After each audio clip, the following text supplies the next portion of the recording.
Hey guys, good afternoon and welcome to the 330 Sports Show. My name is Justin Coffin and today is Tuesday, November. We're already into November, November 1st, 2022. I'd like to welcome you to the show. It is a Victory Tuesday, which is fantastic.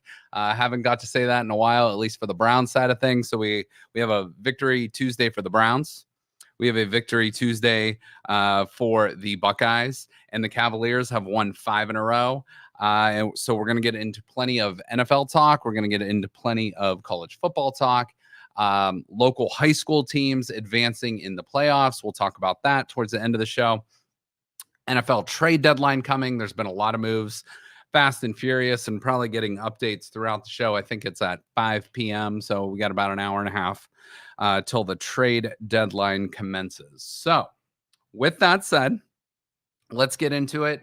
Obviously, a big game for the Cleveland Browns last night, a huge victory over the Cincinnati Bengals, like really a no doubt victory. Now, they went back and forth, some punts, some turnovers early in that game, but the Browns pretty much just dominated at one point up 25-0 in this game, end up getting the 32-13 victory over the Cincinnati Bengals. And like I said, a huge victory. The backs against the wall, had to have a game. And the Browns, you go 2-6 and you're just not going to be able to do anything from here on out. So the Browns get that big victory, move to 3-5 and, get that division victory too, which is important. So they go to 2-1 in the AFC North. Cincinnati actually drops to 0-3 in the AFC North, even though they are 4-4 on the year. So Browns are 7-1 in their last 8 games versus the Bengals. Joe Burrow now drops to 0-4 against the Cleveland Browns, which is pretty remarkable with what he has done early on in his career. This couple stats that jump out like crazy. Browns 440 yards last night to Cincinnati's 229, so nearly doubling them in yardage. And as I mentioned, the Browns move to 3-5. The Bengals move to 4-4 on the season. So when we lose, we tend to go back and nitpick and do the pick six things. But when we win, we go and we get some game balls. So this is going to be all about the game balls today with the Browns. We're going to give out 6 of them, and we could give out a whole bunch, but we're going to go with 6 of them. I'm going to start with Nick Chubb. Nick Chubb, the best running back in the NFL as it stands right now. Last night, 23 carries, 101 yards, 2 touchdowns. Now on the season, 841 yards for Nick Chubb, 5.6 yards a carry, and 10 touchdowns on the ground. So just a remarkable number for Nick Chubb. Jacoby Brissett, you have to give Jacoby Brissett a ton of credit. I know he's ebbed and flowed throughout the season, but for the most part, he's played pretty well, except in a few separate moments. Did have a fumble, unfortunately, last night, but goes for 278 yards last night, 77% completion percentage. He had 1 touchdown passing and also 1 touchdown rushing, which was at a crucial point in the game to get them an 18-0 lead at that point. Amari Cooper, obviously the Browns' #1 receiver, gets a game ball from me. 5 receptions, 131 yards. Bengals had a banged up secondary last night. He took full advantage of it. 26.2 yards per catch. He had a long of 53 yards and 1 touchdown. Maybe one thing we don't want to do is have Amari Cooper throw the ball, though. He did have 1 brutal interception early in the game, but made amends for it with a breakout receiving performance. On the year, though, 39 catches, 553 yards, 5 touchdowns for the season for his numbers. And remember, we acquired this guy for a 5th-round draft pick, which is just a steal of a deal. And the Cowboys right now are looking for a wide receiver. How much would they want Amari Cooper right now on that roster? Myles Garrett comes in pregame, wearing the Vecna costume from Stranger Things, like legit looked like he had a professional makeup artist do that, but comes in and lived up to the billing of being that villain against the Bengals offensive line and Joe Burrow. Just got after it. I think the Browns had 17 quarterback pressures last night so nearly half of Joe Burrow's throws, he was pressured on those dropbacks. Myles Garrett had 2 tackles, 1.5 sacks, 1 tackle for loss, and 1 pass deflection, which directly led to an interception by AJ Green. Now, Browns fans and just everyone in general tends to jump on the negative side when something's going bad. So let's give credit when credit is due. Joe Woods. Joe Woods has been much maligned, especially through the first 6 weeks of the season. But the last 2 games, the Browns defense has really, really come on. 17 pressures against Baltimore last week and just dominated them on the defensive side of the ball. And last night against Cincinnati, I mean, there was a point where it felt like the Browns may shut out the Bengals last night. They got a late touchdown, but for the most part, held them to 6 points for 55 minutes in that game. So really, really good job by the Browns defense. So let's give credit when credit is due. So Joe Woods definitely deserves some praise for that. And then finally, and this might be a member of the Cleveland Browns tomorrow. This might not be a member of the Cleveland Browns within an hour and a half at the trade deadline, but Kareem Hunt deserves a lot of credit because, his name has been, throughout, trade rumors swirling, whatnot, but goes out 11 rushes, 42 yards, 4 catches, 30 yards. So 72 total yards, just full effort for the Browns. And especially when things, your name's out there and whatnot, comes up real big for the Browns in a must win game. So those are my game balls. Plenty more could be handed out. So if you have any more, drop them in the comments. But those are my game balls I'm giving out for last night's victory. Joe, what do you have to say about that game last night? Overall, the broadcast, whatever it might be. What do you think? Broadcast was terrible. I hate Eli and whatever his name's commentary. They're worse. You don't like them? Oh my goodness. So you immediately went away from Troy Aikman and Joe Buck, didn't you? Yes. Because I know you're not a Joe Buck guy. So I muted the TV and I just listened to Donovan and Jim Donovan. Okay. And what's his name? Seth. Okay. It was much better. So, yeah. But I tried watching the first 10 minutes of that broadcast and listening to their commentary, and they just went off in left field and would stay there. And I'm like, I'm watching a game, dudes. All right. Yeah. You're entertaining and all, but let's pay attention to this. I think when it's your team you're watching, it's like, that's not what you want. But when it's like another team, like a random game, that's more maybe fun for, random viewers. So that's just my opinion. All right. So commentary was terrible. The game, the defense is what made that game. Like, I am so glad they showed up. Showed up. Yeah, whatever. It's either way. There you go. So we're not grading on a grammatical scare here. But yeah, no, overall, I thought it was really good. I listened to the Aikman Buck. I know I probably get some heat from Cleveland fans, but I actually think Joe Buck's pretty good. I actually miss him doing baseball. I think he's really good. Your stock value just went down. It probably did, but I can live with that. I think Joe Buck is really good at his job. Troy Aikman did say one thing last night, and it just like made me laugh. Like, how people will be like, LOL. It literally made me laugh out loud. He said something to the effect, I put it out there on social media, but he said something to the effect of, the Cincinnati Bengals have so much respect for Nick Chubb. Although he might not be the best in the league, there's no one better out there or something like that. And it's like, didn't quite add up in my head, but those guys are too many concussions. Yeah, exactly. But and there's something else with Troy Aikman.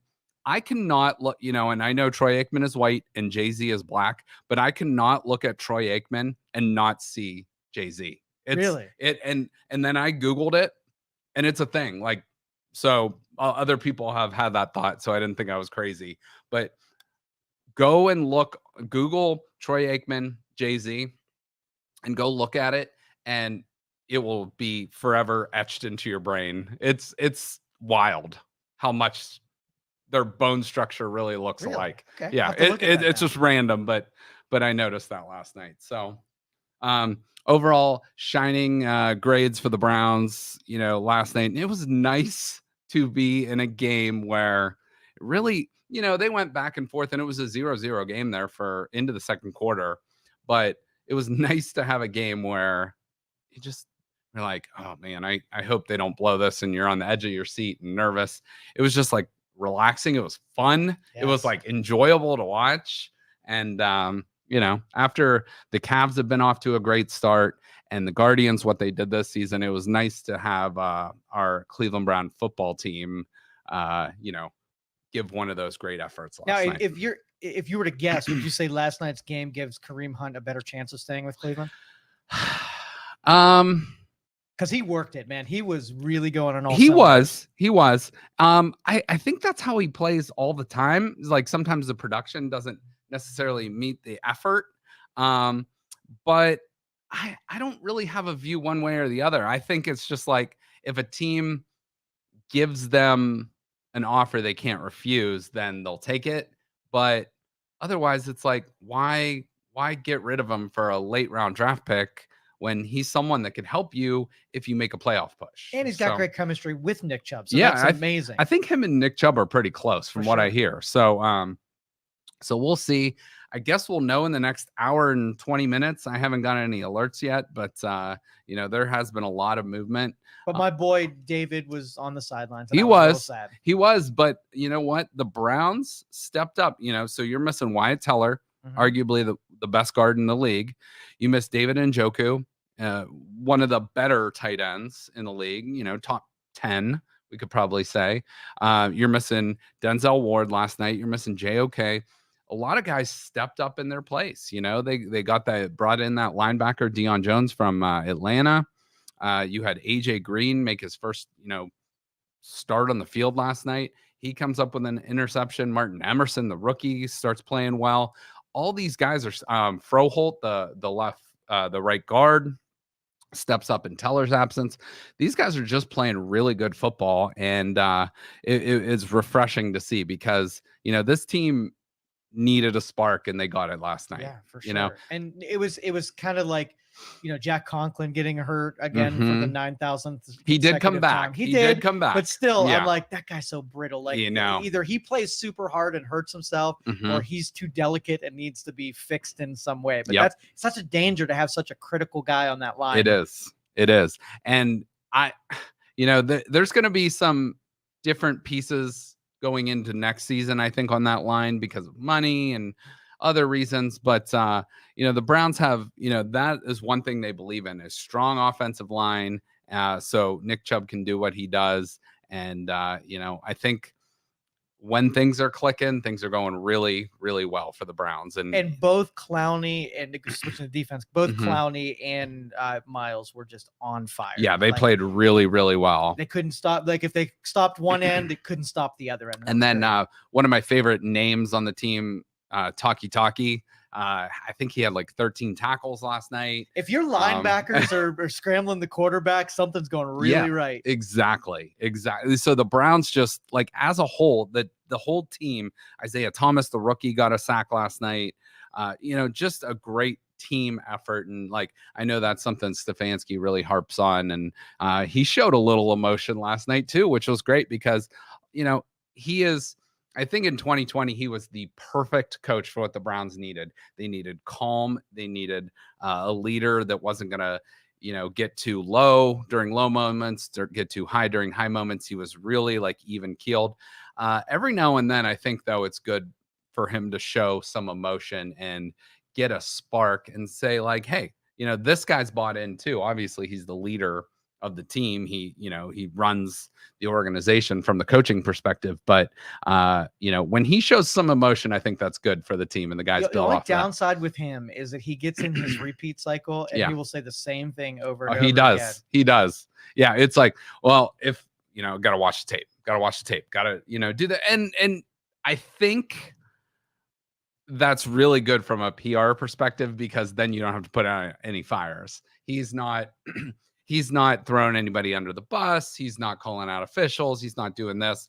I think he's just a real even-keeled guy.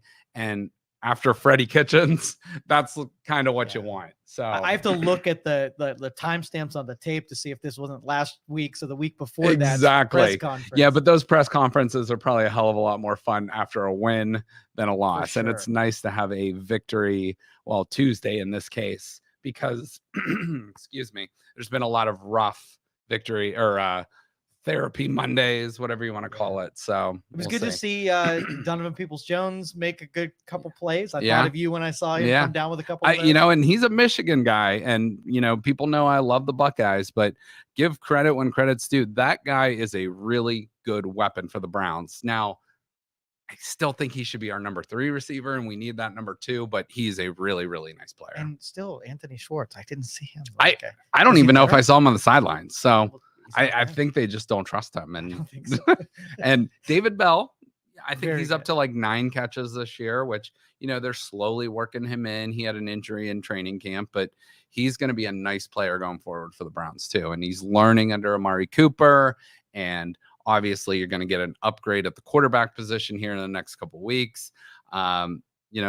This team has a lot to build off of. Now 3-5 it's not pretty, but there's a lot to build on off of this loss or off of this win. Excuse me. Any hold your breath moments where when it was happening, you were like, oh crap. Last night, well, they went down right away, and they were driving, before that first interception, and it was just like, damn it, like I really was hoping, but then when we got that interception, kind of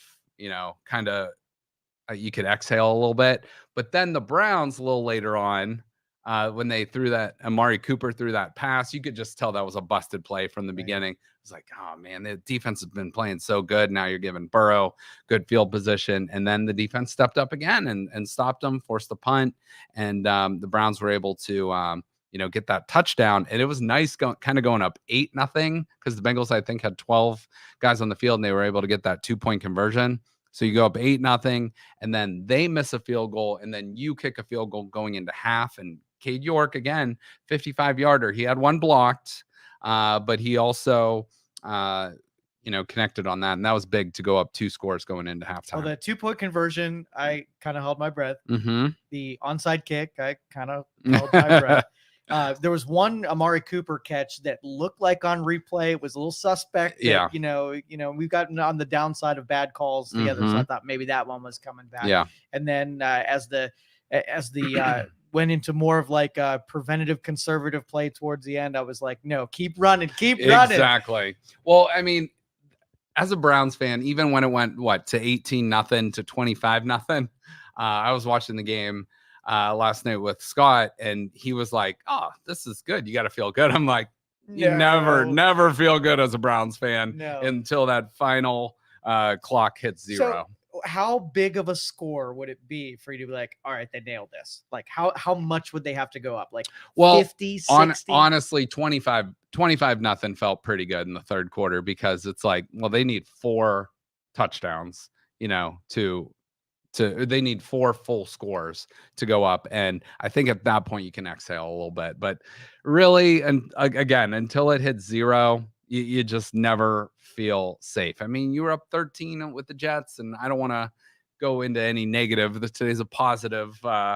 It's always more fun to podcast on a Tuesday after a Browns win. It's just way easier. What I'd like to do is watch some of the Cincinnati press conferences and see if their offense just broke down or our defense was just really stellar. Now Jamar Chase obviously is one of the top 4 receivers in the entire NFL, and him missing, it just kind of felt like they were completely lost without him being able to stretch the field.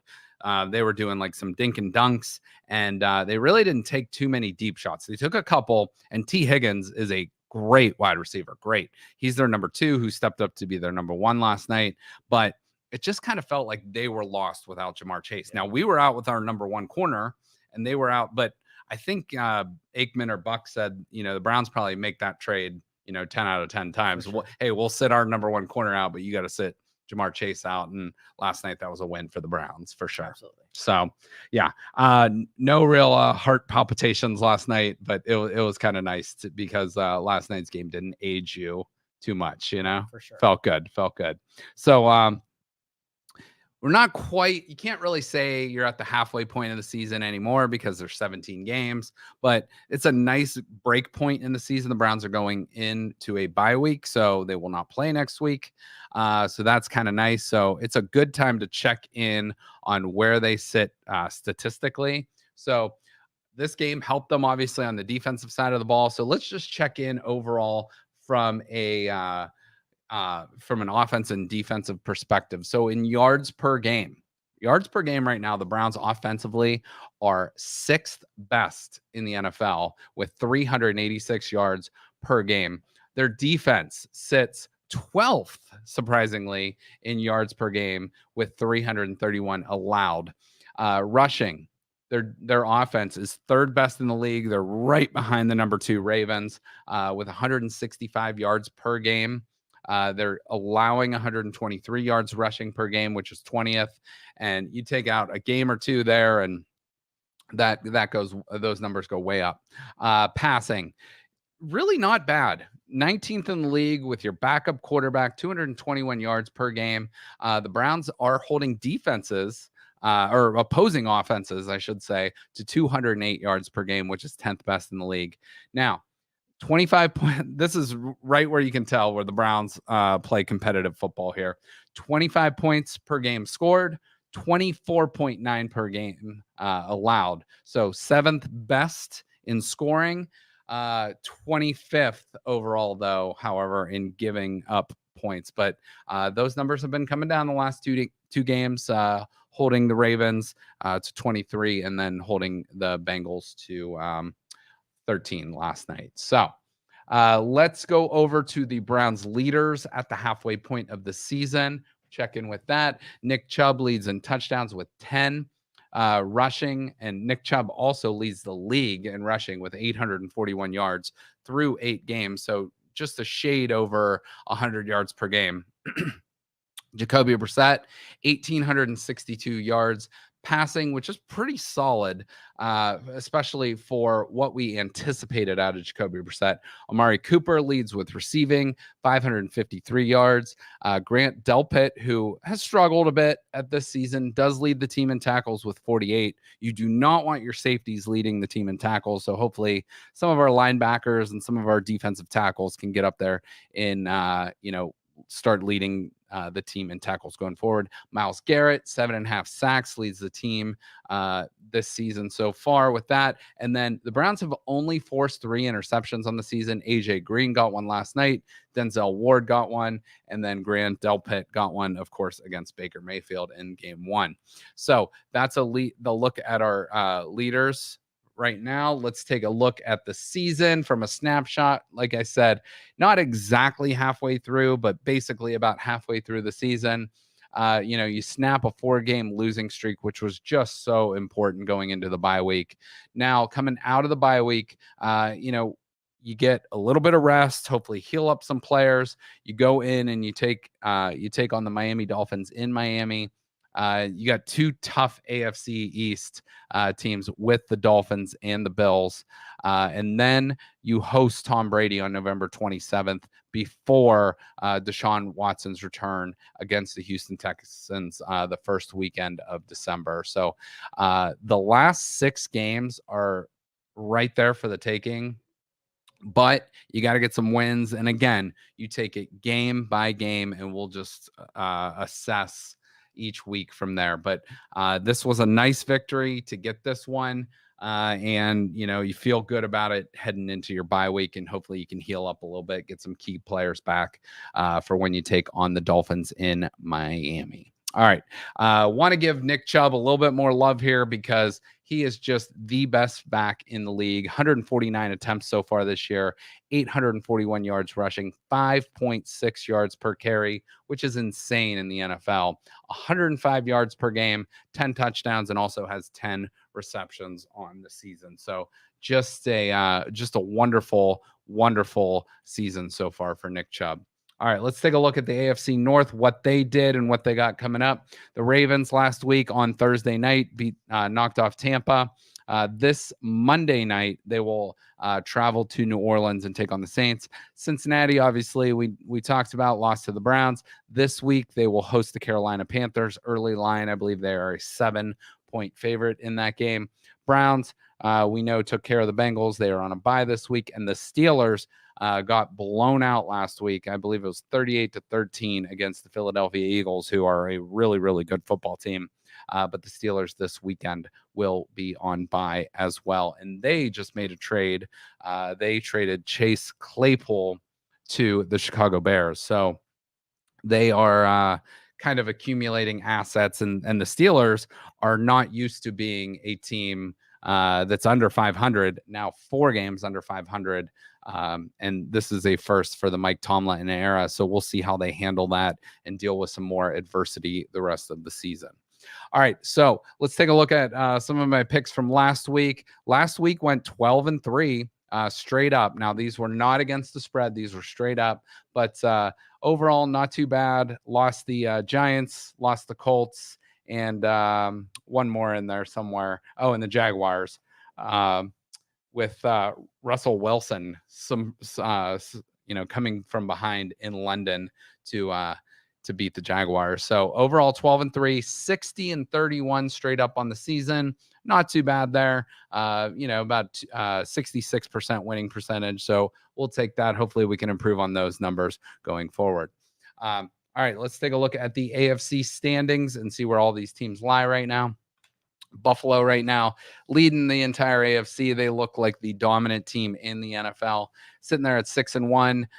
You have the Tennessee Titans at 5-2, leading the South. You have the Kansas City Chiefs that were on bye this week. Sitting in the 3rd seed. You have Baltimore leading the North at 5-3. So those are your top 4 seeds if the playoffs were to start today. The wild card teams, believe it or not, the New York Jets would be the 5th seed.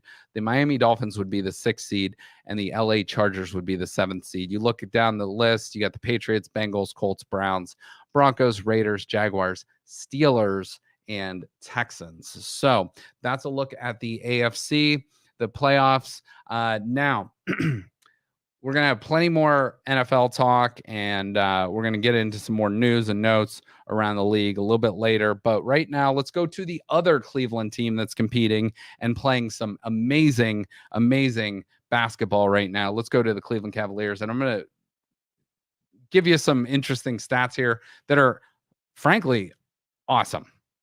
The Cavs right now are currently the 6th best offensive team in the NBA with about 118 points per 100 possessions. They are 3rd best in defensive rating, giving up about 106 points per 100 possessions, which puts them at 1st overall in the NBA in net rating with a plus 12. Donovan Mitchell and Karis LeVert last Friday night scored 41 points apiece to beat the Boston Celtics in Boston. Just an amazing game. The only other time that's happened where 2 Cavs teammates score 40 or more points in a game, Kyrie Irving and LeBron James in Game 5 of the 2016 NBA Finals. Just that will be a game I never forget. And then Donovan Mitchell and Kevin Love, this was from Sunday night's game, each had 8 3-point field goals, and Dean Wade added 6.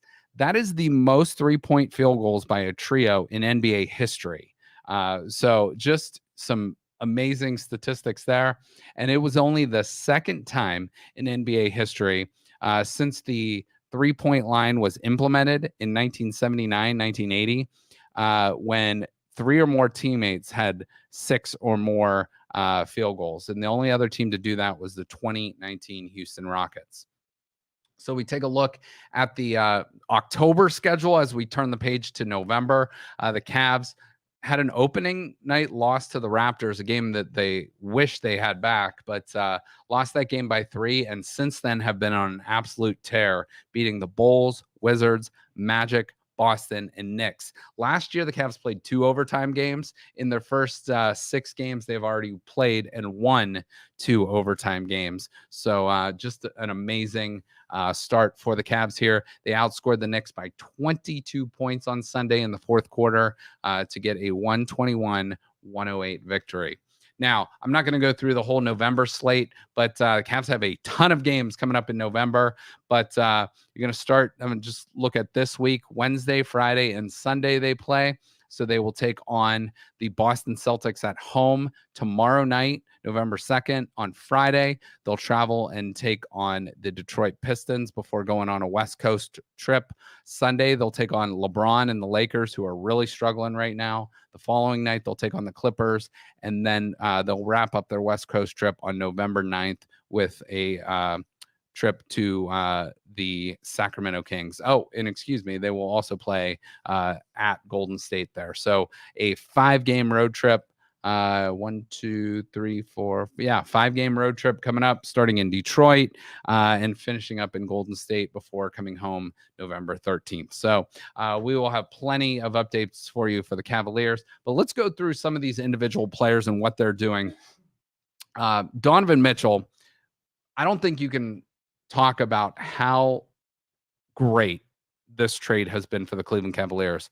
He has averaged 32 points a game, 4.5 rebounds, and 7.5 assists, shooting 50% and 45% from the three-point line. He is the exact leader that the Cleveland Cavaliers needed. He has taken this team and taken this very young team and been the perfect leader that they need. He has thrown, this guy's 6'2", but he has thrown down some monster dunks, but he is also, scoring from the outside. He's doing all the little things, playing solid defense, getting up, diving on the floor, getting rebounds.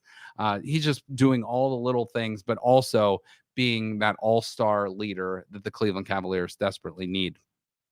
Darius Garland, and I threw some Stevie Wonder glasses on him for this graphic here, but he has a right eye, I believe it's his right eye, laceration, which he sustained in the second quarter of the very first game. This is the Cavs' best player from last year, and he has missed the last 5 games, all of which have been victories, which shows you how important Donovan Mitchell has been, because the Cavs lose Darius Garland last year for a 5-game stretch. They'd be lucky to win 2 out of those 5 games, no matter who the teams are they're playing. So welcome. Hopefully we get him back and can welcome him back into our starting lineup soon to get that combination.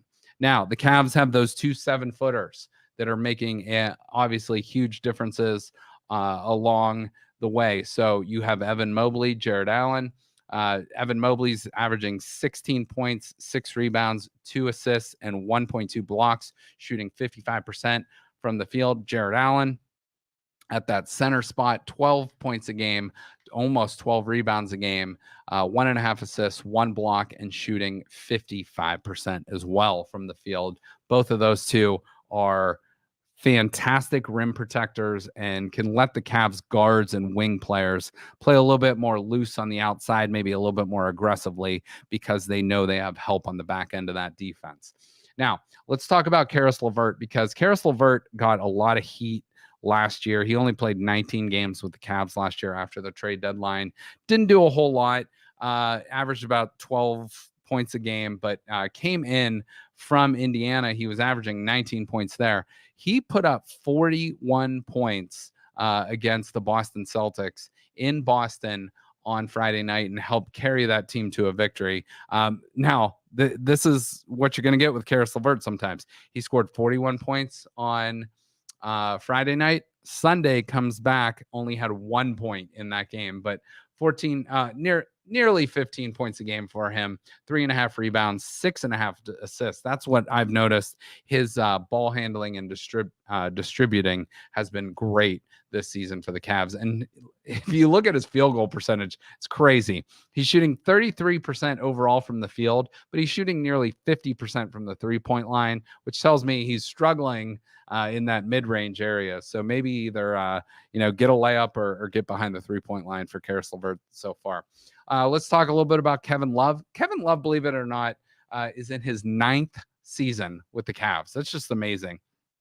12 points a game, 7.5 rebounds, 2 assists. Now, his 3-point percentage, he's 50% for the year, 16 of 32. And he had eight 3-pointers in that win against the Knicks, 29 points on Sunday night in 22 minutes. Let's talk about Dean Wade. Dean Wade has entered the starting lineup for the Cavs in Darius Garland's absence. So you kind of move everybody up. You move Mitchell to the 1. You move LeVert to the 2. Dean Wade has stepped in at the 3 spot and had a quiet but really nice season so far. He's plus minus of 14.8 points per game so far in his 6 games this year. 10.5 points, 3.5 rebounds, 1.5 assists, and playing some really, really good defense for the Cavaliers. So Dean Wade playing some nice ball. Cedi Osman, again, kind of a streaky player, but when things are going well, things are going well. So Cedi Osman, 11.5 points, 2.5 rebounds, 2 assists, and shooting about 37% so far from the 3-point line this season. All right. Now, we talked about our 2 Cleveland teams. We got the Browns done. We have the Cavs done, obviously the Guardians in the offseason, but hopefully next year we'll be talking about them in the World Series. But let's go to our other Ohio team we tend to talk about a lot in this podcast, the Ohio State Buckeyes. They moved to 8-0 on the season with a 44-31 victory over Penn State.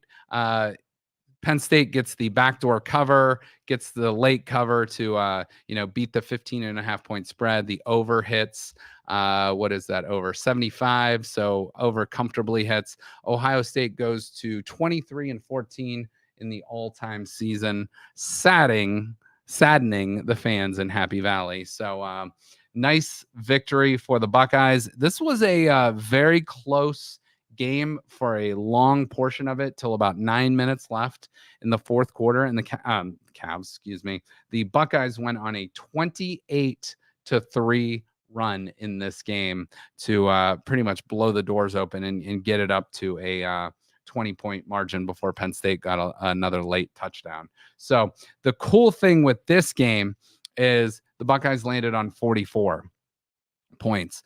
JT Tuimoloau had just a huge game for the Buckeyes. I'd like to call this the JT game because he was, first of all, the number 1 rated player coming in last season on the defensive side of the ball. And this was a breakout game for him. He had 6 tackles, 3 tackles for loss, 2 sacks, 1 forced fumble, and a fumble recovery, and 1 pass breakup, which led directly to an interception. He had 2 interceptions and 1 touchdown. You do not see stat lines from a defensive end like that. I don't care if they're playing Struthers High School or the Niles Red Dragons. You don't see a performance like this in college football or really anywhere. So JT Tuimoloau gets the Buckeye Leaf for the player of the game. On the offensive side of the ball, let's go to CJ Stroud, who is your leading Heisman contender. 79% completions in this game, only threw for 1 touchdown, but had 354 yards passing against arguably the nation's best secondary.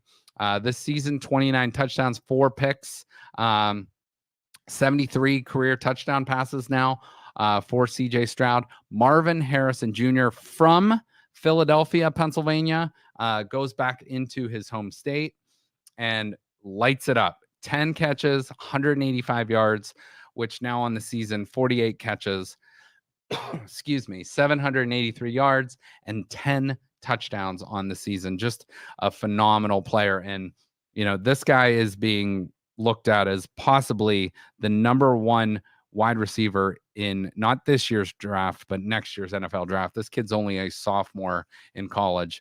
Cade Stover, the tight end, want to give him some credit because he had 6 catches, 78 yards and a touchdown, and he had a key block on a very important touchdown run, a 44-yard touchdown run when the Buckeyes had to have it. So he is the former Mr. Ohio football, I believe 2018 in the state of Ohio, and doing some great things for the Buckeyes and a future NFL tight end.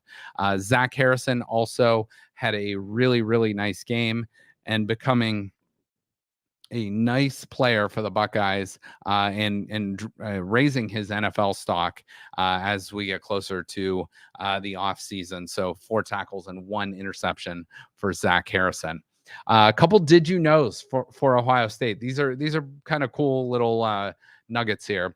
JT Tuimolo's game on Saturday was only the second player in college football since 2000, so in the last 22 years, to record 2 sacks, 2 interceptions, and 1 forced fumble in a single game. That is pretty remarkable stuff right there. And then another, did you know?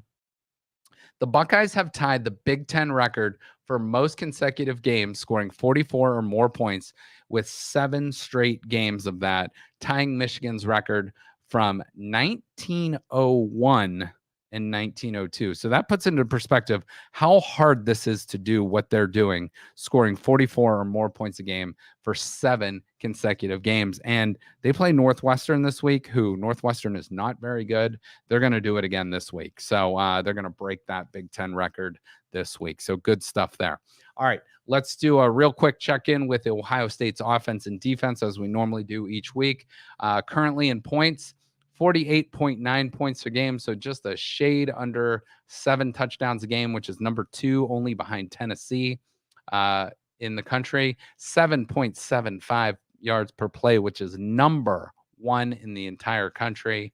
50 touchdowns, which is number 2 in the country, and then 509 yards per game, which is number 6 in the country. So just great stuff for the Ohio State. Jim Knowles and the Ohio State defense, about 17 points per game allowed, which is 10th best in the country. They're giving up about 4.5 yards per play, which is 8th.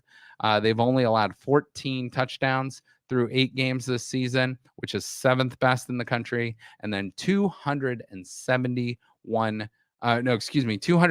yards per game, which is 6th best in the country. So just great stuff there for Ohio State offense and defense.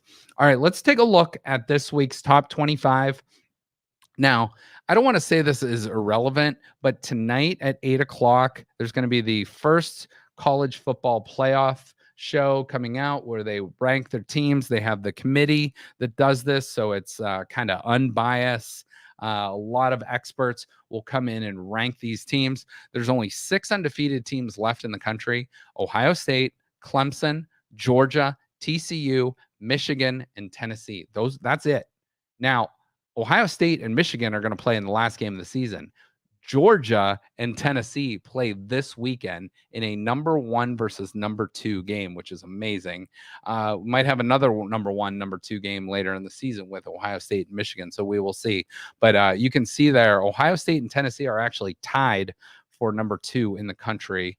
So you have Georgia, Ohio State, Tennessee, Michigan, Clemson, Alabama, TCU, Oregon, USC, and UCLA rounding out the top 10 there for college football. So a lot of interesting information we will gather coming up, but Ohio State will take on Northwestern this weekend. But like I said, on Thursday's show, we'll have plenty with the upcoming matchups this weekend in college football. All right, let's turn the page one more time, and now let's go to the local high school gridiron. And these are the teams that advanced and their upcoming matchups. This is courtesy of Malutic Live. Austin puts these together on his page and was grateful to share it with me. So these are the teams that advanced and will play in week 2 of the high school football season. I'll give you my picks on Thursday's show. But on Friday, Division II, Akron St. Vincent St. Mary, that's LeBron's school. They are the number 5 seed. They will take on Austintown Fitch, who is 10-1. They are the number 4 seed. That game will be played at Austintown Fitch High School. In Division III, you have Kenston coming in and playing Cheney, the number 5 Cowboys, who are 10-1 this season. That should be a really good game, but Cheney has been playing really, really well.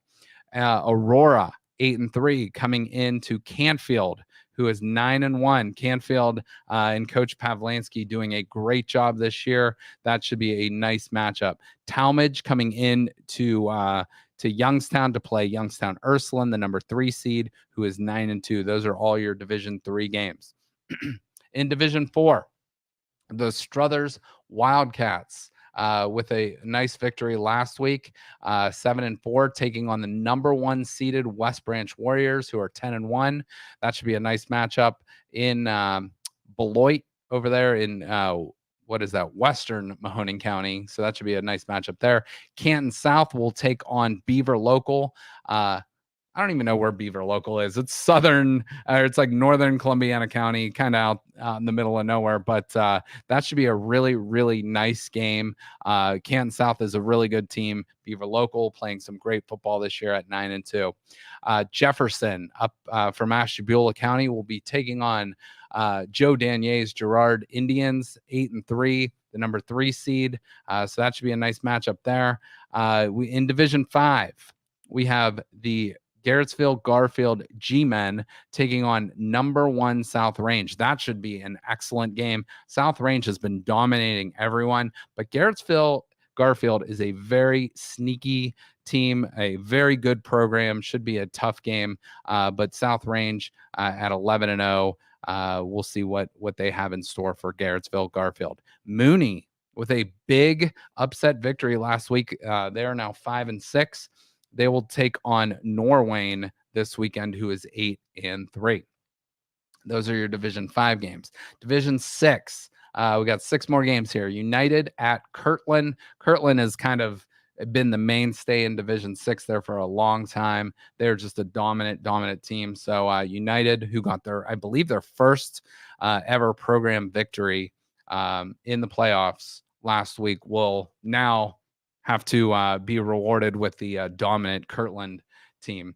We have Brookfield taking on Dalton. Brookfield at 10-1. That should be a really good 5-4 matchup. And then you got Cuyahoga Heights traveling to Valley Christian. Valley Christian, the number 3 seed, at 10-0 this season. Those are your D6 games. And then finally, in Division 7, you have Springfield traveling to number 1 Warren JFK.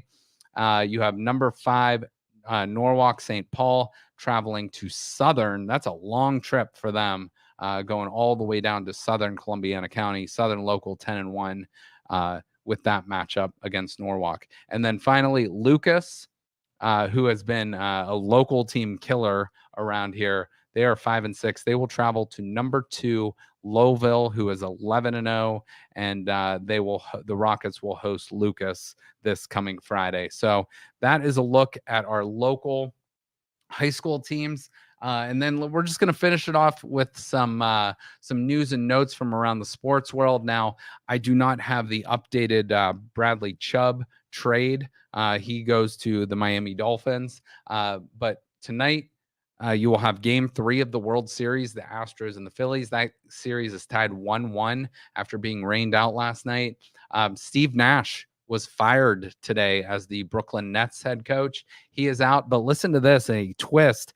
The Boston Celtics head coach, who was suspended previous to the season, has already been hired by Brooklyn to be their next head coach. So an interesting twist there. Chase Claypool, who I mentioned earlier, was traded to the Chicago Bears, giving Justin Fields some sort of weapon. The Steelers will get a second-round pick in return. The Vikings acquired Lions tight end TJ Hawkinson. That's a nice trade for them, especially in division. That's an interesting trade. And as I mentioned earlier, the College Football Committee's first rankings will be revealed tonight. So we are all set for that. So we'll check those. And we are all good. So with that said, we're going to close out today's show. We will be back and see you guys on Thursday. I think I'm going to have 2 special guests in on Thursday. I'll let you know about that on our social media. So make sure to follow the 330 Sports Show and Youngstown Studio on social media. Appreciate you guys listening. Have a great rest of your day. Thank you for listening to this show on Youngstown Studio. If you like our programming, we invite you to subscribe to our YouTube channel, follow our Facebook page, or subscribe to your favorite podcast platform like iTunes or Spotify. This is original Youngstown content, and we would appreciate you